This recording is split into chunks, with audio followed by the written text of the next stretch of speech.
APMC फळ मार्केटमध्ये मोठी धडक कारवाई करण्यात आली असून सचिव आणि पणन संचालक शरद जरे यांच्या नेतृत्वाखाली लो बिलिंगचा मोठा घोटाळा उघडकीस आलाय। जावक गेटवर सेज पास तपासणी कडक केल्यानंतर व्यापारी, वाहतूकदार आणि कर्मचाऱ्यांमध्ये एकच खळबळ उडाली आहे। तपासणी दरम्यान कमी दराचे गेट पास तयार करून महसूल बुडवला जात असल्याचं समोर आलंय।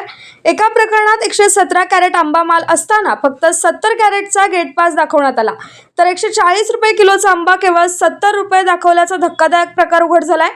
प्रशासनाने संबंधित गाड्या जप्त करून दंडात्मक कारवाई सुरू केली आहे। या मोहिमेमुळे केवळ एका दिवसातच तब्बल 2 लाख रुपयांची अतिरिक्त वसुली करण्यात आली आहे। दरम्यान थेट बाजार फी वसुलीमुळे आतापर्यंत सुमारे 350 कोटींचे नुकसान झाल्याचा अंदाज व्यक्त होत असून आता आकारणी पद्धत लागू करण्याची मागणी जोर धरते। फळ मार्केटमध्ये सुरू असलेल्या या कारवाईमुळे अनियमित व्यवहारांवर मोठा आळा बसण्याची शक्यता आता व्यक्त केली जाते। कहाँ से लिए थे? वो अभियान में आ रहा है, इधर बुलाया उनको। तो कहाँ जा रहा था माल? ये सानपाड़ा सानपड़ा। कितना कैरेट है?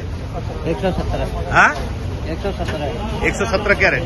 तो इसमें 70, तुमने बिल में 70 दिखाया है। वो पैसे बनाए, हमको भी तो मालूम नहीं, मैं तो था नहीं। अच्छा, गाड़ी तो तुम लेके जा रहे थे? नहीं, और ड्राइवर। अच्छा ठीक है। Bureau report APMC news.